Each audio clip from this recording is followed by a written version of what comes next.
At Gilbert's 28th birthday party, someone sent a woman to him right in front of me.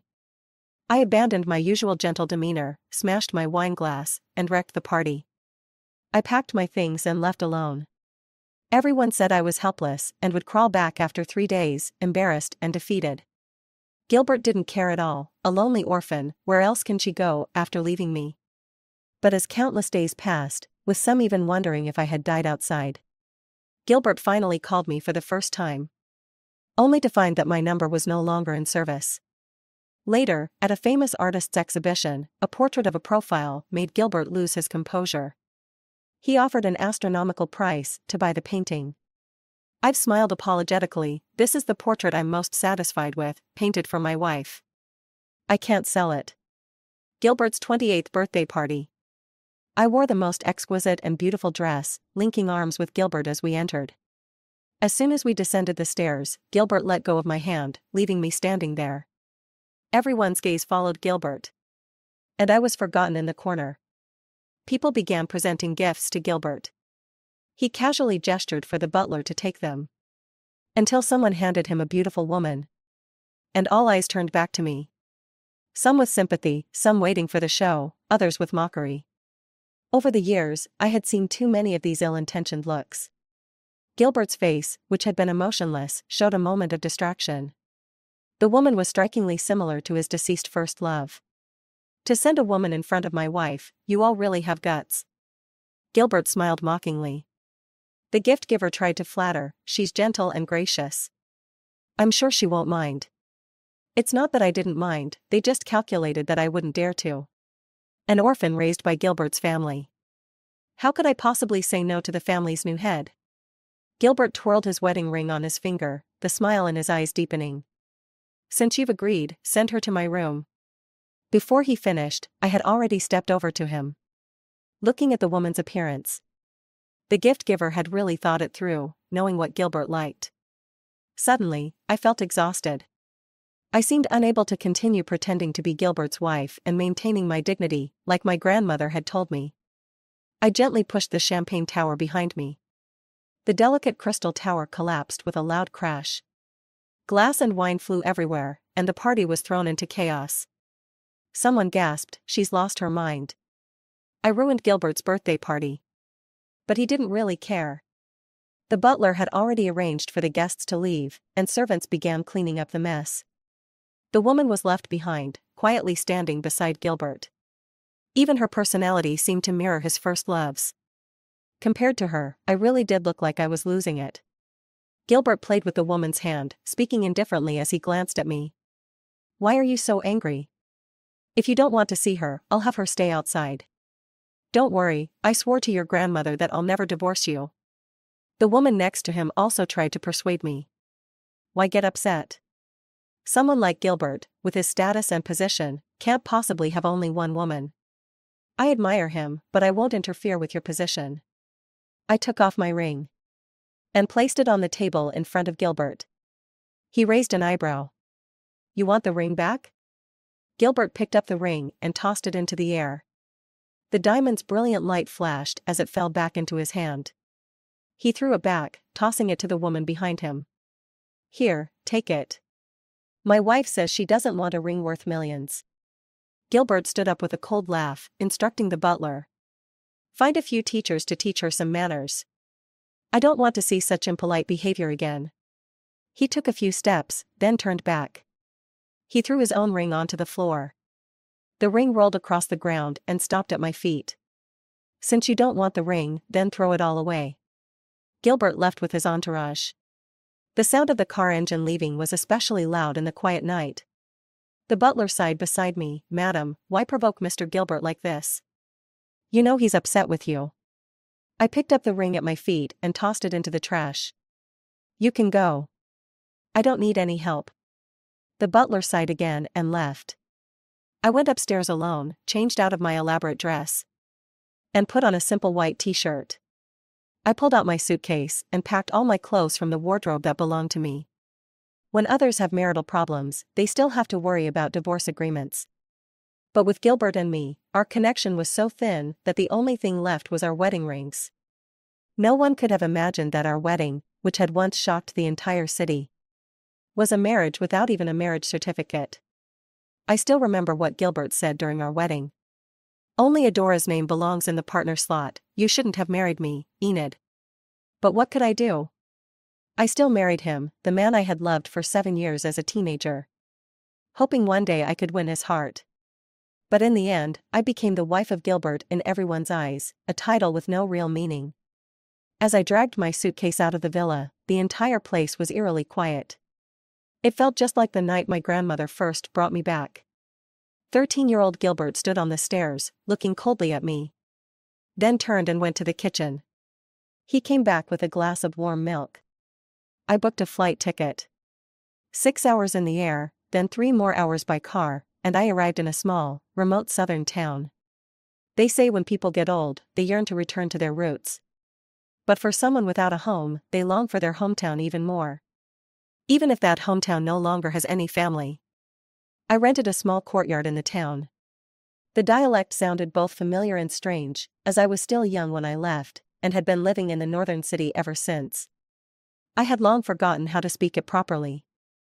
Thankfully, the neighbor was also an outsider, though he arrived before me. One day, when I was buying groceries and couldn't understand the local dialect, he helped me out. The next day, I made cornbread to thank him for his help. Only then did I learn that he was an artist traveling for inspiration. He looked like he had just graduated from university, full of youthful energy. Away from the people and things of the northern city. I suddenly realized I was only 25. But after being around Gilbert for so long, always putting on airs, I had begun to feel like I was already past my prime. I bought some flowers from the street and planted them in my little courtyard, filling it with moonflowers. I placed a small rocking chair by the flower beds. It was simple, but everything was just the way I liked it. Gilbert's house had a garden full of yellow roses. And a glass conservatory where an expensive piano sat. That piano was designed specifically for Adora, and no one was allowed to touch it. When my grandmother wanted to pull out those roses, it made Gilbert furious. "If these roses disappeared, I won't come back to this house." No one ever mentioned it again, and both Adora and the roses became taboo in the family. In the afternoon, the door to the little yard was knocked on. Ives, wearing a hoodie and carrying a backpack, smiled brightly when he saw me open the door. "I'm planning to hike up the mountain to paint the sunrise tomorrow morning. Want to go for a walk and clear your mind?" He gestured toward the mountain behind us. I knew that mountain was quite famous. Most tourists who come to the town usually do so for that mountain. I felt a little tempted. "Don't worry, I camp all the time. I'm really experienced and it's totally safe." Encouraged by his enthusiasm, I nodded. Ives really did seem to know what he was doing. He immediately went back to grab another bag, carrying both sets of camping gear all by himself, with his painting tools in hand. I offered to help carry something, but he firmly refused. "I'm strong, carrying this stuff is nothing." On the way up the mountain, we talked about the past and the future. My past seemed pretty dull. It was mostly about Gilbert and his family. In the end, I became the so-called wife of the CEO, with nothing much to show for it. Ives, on the other hand, always had fresh stories to tell and dreams for the future that never seemed to run out. Life is all about experience. My dream right now is to become a famous artist, so I have to give it my all. He paused, then leaned in and whispered, "I actually ran away from home. If one day you notice the house next door is empty, it might be because my family caught me and dragged me back." I looked at him and smiled. I never expected that we both shared the feeling of escape. But he still had a family who would chase him back, while Gilbert, well, if I disappeared, he might actually celebrate. When we reached the top of the mountain, it was just in time for the sunset. The warm golden light bathed us, creating a surreal, almost magical beauty. I looked down at the town below, all bathed in golden light, quiet and peaceful. Ives was already busy setting up the tent. I asked him, "The sunset is beautiful too, aren't you going to paint it?" "I prefer the sunrise. Every new day is a fresh start, full of endless possibilities and vitality." I sat on the stool Ives had set up and watched him work, my mind replaying his words, "a new start." Leaving Gilbert was the bravest decision I've made in all these years. But I felt like a coward, a weak fugitive. I came back to a remote town and hid myself in this little yard. I had never thought about what to do next. Was I really going to waste my life here? I'm only 25, and there are endless possibilities ahead. Ives finished setting up the tent and pulled out food and water for me. He casually lay down next to me on the mat, hands behind his head, gazing up at the starry sky. Do you want to try lying down to watch the stars? It's a different experience. In my family, I was always expected to follow etiquette, and everything I did had to align with the identity of Gilbert's wife. The most common phrase I heard was, "Madam, you can't do that." Lying down to watch the stars was something I never even considered before. But now, Ives didn't give me time to think. He reached out, pulled me, and I was suddenly lying next to him on the mat. Lie down quickly. I stopped being so reserved and followed his lead. Once lying down, the stars seemed so close, as if I could reach out and touch them. Ives and I lay there, watching the vast sky and talking about the world. And in my heart, I made a decision. I had to be brave enough to step out. Running away wasn't the answer. I should meet new people, experience the vast world outside, until, even if he was standing right in front of me, Gilbert would no longer matter. I fell into a deep sleep later that night. Though I was in a simple tent, I felt more at peace than I had in a long time. The next morning, I stumbled out of the tent, and Ives had already set up his easel, his face now serious and focused. The morning sun slowly rose, gently brushing against every inch of my skin. I gazed at the place where the sun rose, and realized that this, too, was my new beginning. Don't move. Ives suddenly called out excitedly, and I froze, only able to catch a glimpse of him from the corner of my eye. Clearly, he was using me as his model. Once he finished, I stretched my neck, feeling sore. Turns out, being a model wasn't easy. I'll give you a massage, to thank you for being my model. Ives' hands came to my neck, his grip firm. I relaxed, squinting in pleasure as I enjoyed the massage. On the way down the mountain, Ives kept talking about his recent inspiration. I glanced at the painting he'd made, thinking it looked nice, though I couldn't really understand more than that. When we got back, Ives disappeared into his own yard. I turned on the TV, and suddenly, Gilbert's face appeared on the screen, making me jump back in shock. I had planned to change the channel, but my hand froze. I was glad about the decision I made last night. Gilbert appeared on TV often, and I couldn't keep avoiding him. In the news interview, Gilbert seemed unchanged. When asked about the rumors of our marriage falling apart, he just gave a cold expression. Enid threw a tantrum. She'll be back after a little break. Everyone envied me, a helpless orphan who had been raised by Gilbert's grandmother, and in the end, married Gilbert. They thought I must have been blessed in my past life. But only those involved knew how it felt, to be ignored by everyone, to be resented by Gilbert, to carry the title of wife yet still feel like a rootless weed in the family. Every year, when yellow roses bloomed, Gilbert would have the servants cut the flowers from the yard and fill the house with them. The piano in the glass conservatory was always wiped down by the servants. Adora was dead, but Gilbert made sure I was constantly reminded of her presence. I heard you and Enid had a fight because of the assistant you've been keeping around lately? Gilbert frowned impatiently, instinctively reaching for his wedding ring. But there was nothing there. Then he remembered that Enid had been bold enough to return the ring and run away. He recalled the butler's call that day, frantically saying his wife was missing. He returned home to find Enid's half of the wardrobe emptied out, leaving only his suits hanging in an otherwise empty closet. It was just another move to force him to get rid of the woman who resembled Adora. But so what? His grandmother was gone, and Enid had no family left, her only reliance was him. As a child, she would hide away whenever she felt wronged. Back then, her grandmother always pampered her. He didn't have the patience to chase after her now. Once she had experienced enough hardship out there, she'd realize how good the Liu family was, and eventually come back. So he told the butler, a helpless orphan, where else would she go after leaving me? Don't let anyone go looking for her. Let me know when she comes back. After Gilbert initially became impatient, the host quickly shifted the topic from emotions to business. When they started talking about work, Gilbert's expression relaxed a lot. It seems that Enid is the kind of person who makes him frown just at the mention of her. I poured myself a glass of ice water, took out my laptop, and started working on my resume. The town is mostly populated by elderly people. It's perfect for retirement, but there aren't many job opportunities. If you want to work, you have to leave. I wrote until evening before stretching and getting up to prepare dinner. A simple 3 dishes and a soup.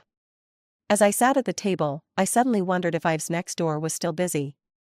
When he paints, does he, like Gilbert at work, often forget to eat? When Grandma was still around, Gilbert had stomachaches several times because he didn't eat on time.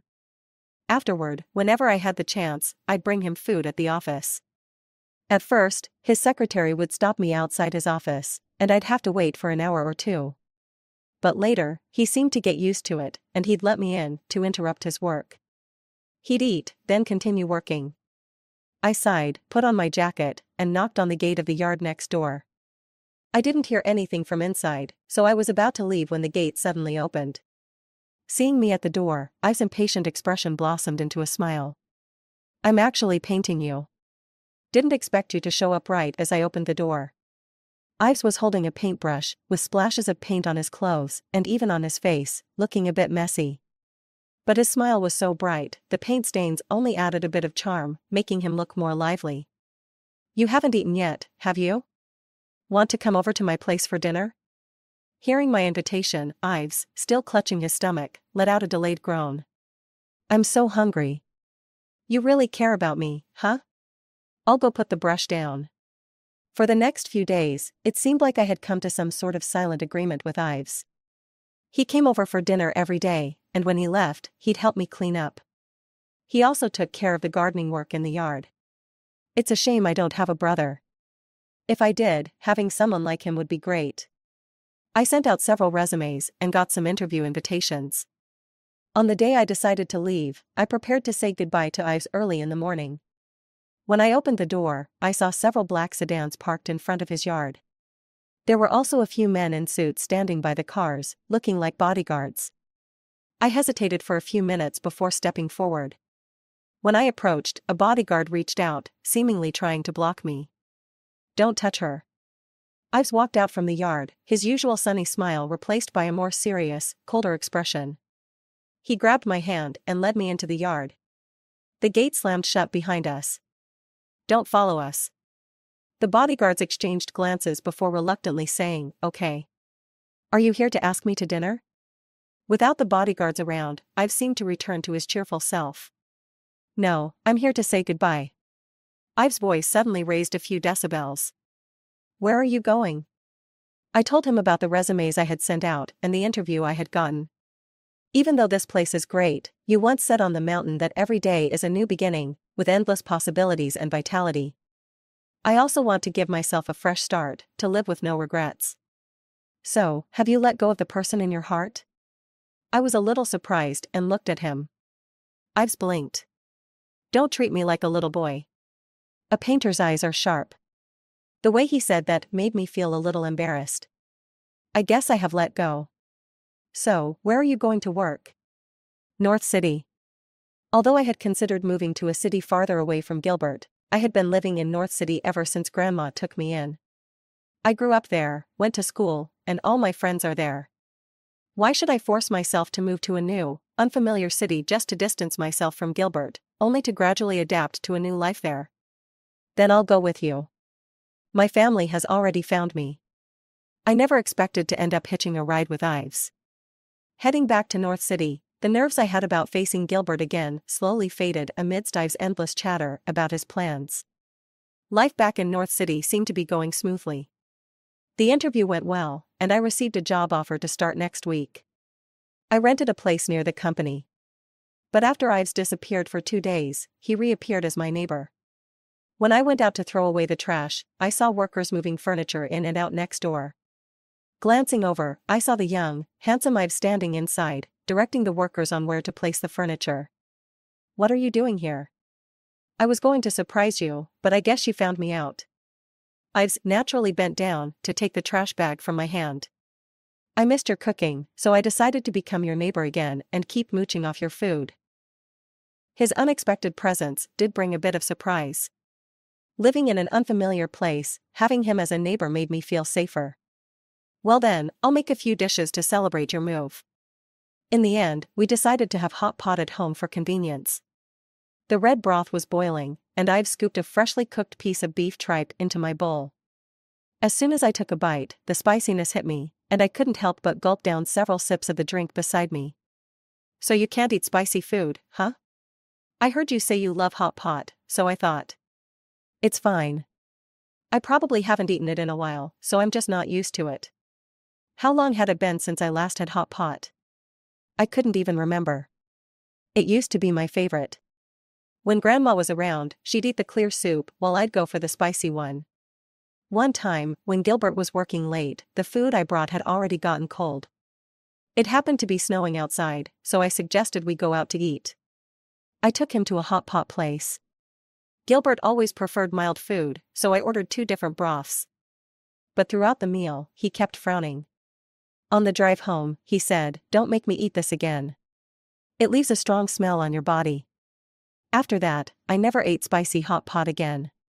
When you haven't had something for a long time, even your taste buds can't adjust. But fortunately, I quickly worked up a sweat, and I found the joy of hot pot once again.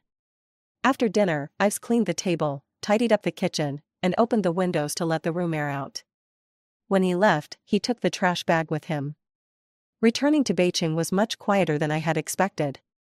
The media didn't mention the long-absent Mrs. President, nor did anyone come looking for me. My existence had never been worth noticing. Instead, the media seemed far more interested in the female assistant who was always by Gilbert's side. I casually scrolled through the paparazzi photos. How ironic. Did Gilbert truly love Adora that much?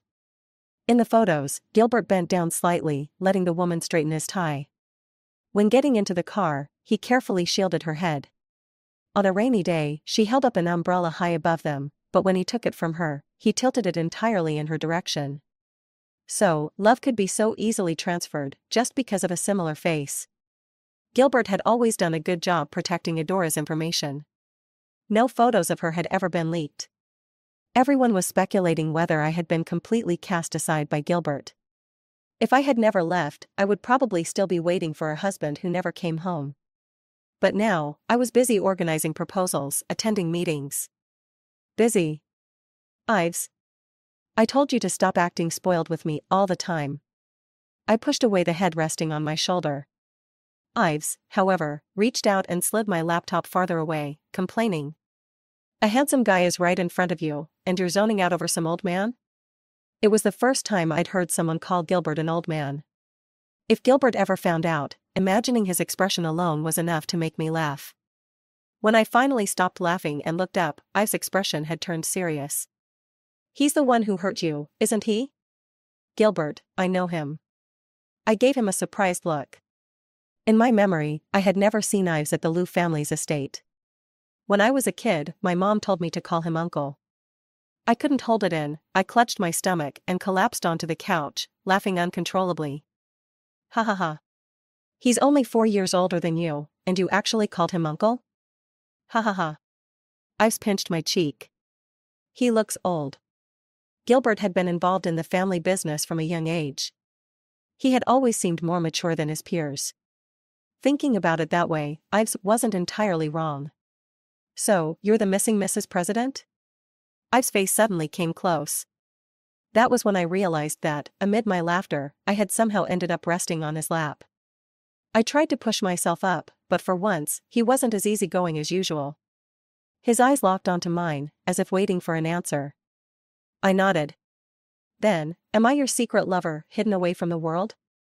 Ives burst out laughing at his own words. I smacked him lightly. Don't talk nonsense. Besides, I've already left him and his family. I even gave back the ring. Great, then I'll get a lawyer. You two can finalize the divorce tomorrow. There's no need. We don't have a marriage certificate. I gave a bitter smile. No marriage certificate, so there was no divorce to be had. The only tie between us had been that wedding ring, the symbol of marriage. I had been Mrs. President for so long that even Gilbert had probably forgotten we never actually registered our marriage. Well, that makes it easier. Why don't you get one with me instead? Staring at the freshly printed marriage certificate in my hand, I felt momentarily dazed. I had once thought that the name beside mine on a marriage certificate would be Gilbert's. I had never imagined the groom would be someone else. Last night, after relentless pestering from Ives, I agreed to a fake marriage, just to keep his family from pressuring him. Ives took the certificate from my hands. I'll take this home and show my family first, or else my mom will still think I'm lying. This marriage felt completely unreal. 3 years ago, I had a grand wedding, one with ceremony, but no certificate. Everything had been for show, a performance of happiness for outsiders to see. Now, I had a certificate but no wedding. And yet, I felt strangely at peace. Maybe because I had no expectations, there was nothing to be disappointed about. Ives returned from his family visit with good news. My parents have finally agreed to let me hold an art exhibition. This collection is my best work yet. A month later, Ives' exhibition was a success. I had to work late that day, and by the time I got off, it was nearly 8 p.m. As I arrived at the venue, I caught a glimpse of a familiar silhouette in the crowd outside, someone who looked a lot like Gilbert. I shook my head. It was probably just someone with a similar build. Inside the gallery, many of the paintings felt familiar. A few excited girls rushed past me, holding art books. Hurry, Ives is right up ahead. This time, I have to get his autograph.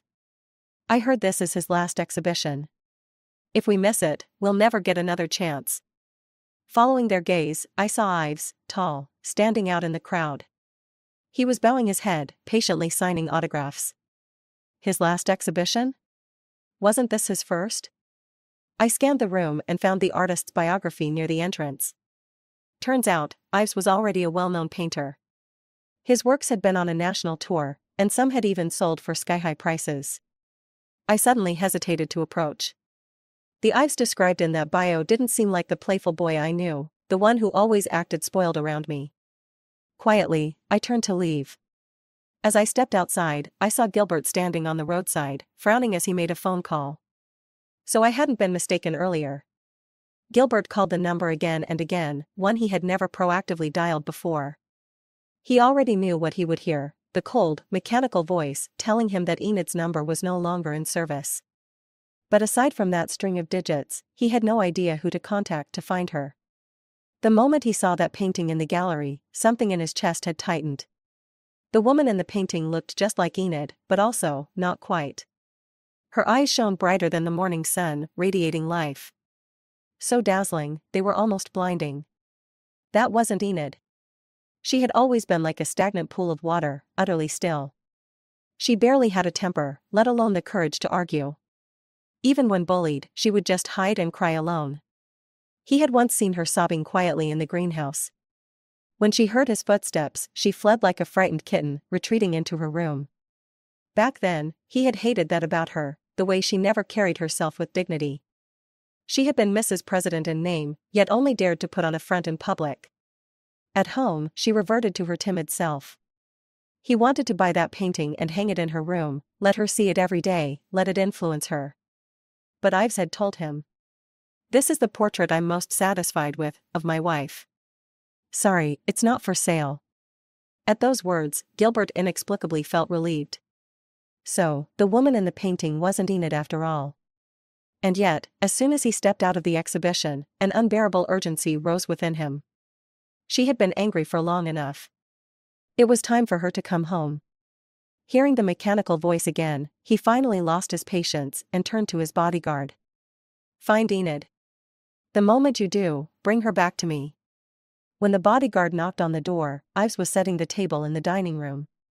As soon as the door opened, several bodyguards rushed in but were stopped by him. Who are you looking for? The bodyguard's gaze settled on me, holding a spatula. Miss Enid, Mr. Gilbert has sent us to bring you back. I hadn't heard that title in over half a year. For a moment, it felt like a lifetime ago. Stop calling me that. This is my wife. Ives pushed the bodyguards out of the way. They exchanged looks. One of them pulled out his phone and dialed Gilbert.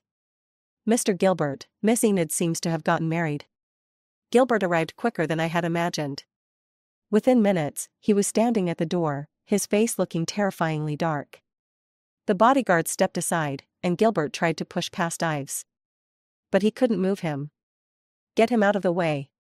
Gilbert snapped at his bodyguards. You barged into my house, trying to take my wife. That doesn't seem very appropriate, does it, Mr. Gilbert? Gilbert finally looked directly at Ives. So the person in that painting is my wife? I believe I'm the one who deserves an explanation here. Explanation? We've already registered our marriage. She's my legal wife. Gilbert let out a cold laugh and looked over at me. You actually went behind my back and got married to someone else? Now you come back, and you want me to pretend nothing happened? He reached out his hand toward me. Every time he'd done that before, I would have taken his hand without hesitation. But this time I didn't move. I've returned the ring to you. We're even now. Gilbert. Even? My family raised you, and now you think a simple even is enough to cut ties? Enid, are you even speaking human words? Gilbert's eyes were bloodshot, and for a moment, he didn't notice that Ives had stepped in. He grabbed my hand tightly, and I could feel him almost breaking my wrist. You go divorce him right now. You just want to register with me, right? Once you've divorced him, we can get married.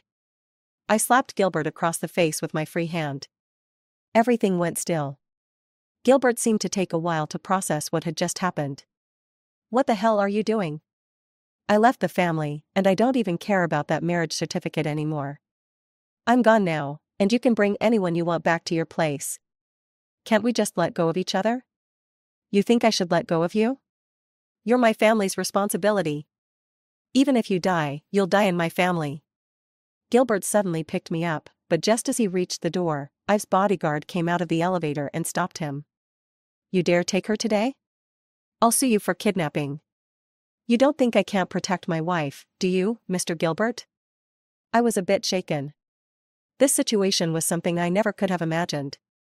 I thought that once I left, Gilbert would feel relieved, maybe even happy. But now, with him acting like this, who was he trying to fool? It wasn't clear who started the fight, but the scene quickly descended into chaos. Ives and Gilbert ended up grappling with each other. Luckily, Ives won. But Gilbert had punched him on the left side of his face, and it looked pretty bad. You're getting older, fighting's not your thing. You should stop trying to act tough.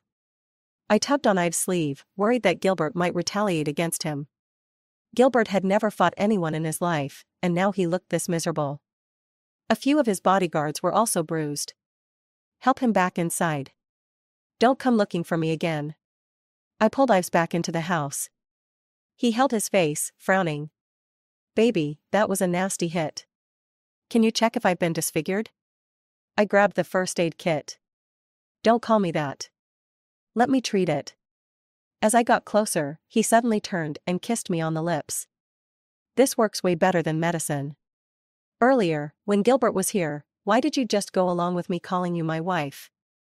I shoved some iodine in his hand. You told me before that we were just acting, that it wasn't a real marriage. I've smiled, clearly pleased with himself. I just wanted to make sure I had a legal claim on you before he tried to steal you away. You're tricking me into marriage. I'm using the family business to get my freedom. If that's a scam, then I've invested my whole life into it. If you divorce me, I'll lose my wife and still have to work for the family company my whole life. That's really tragic.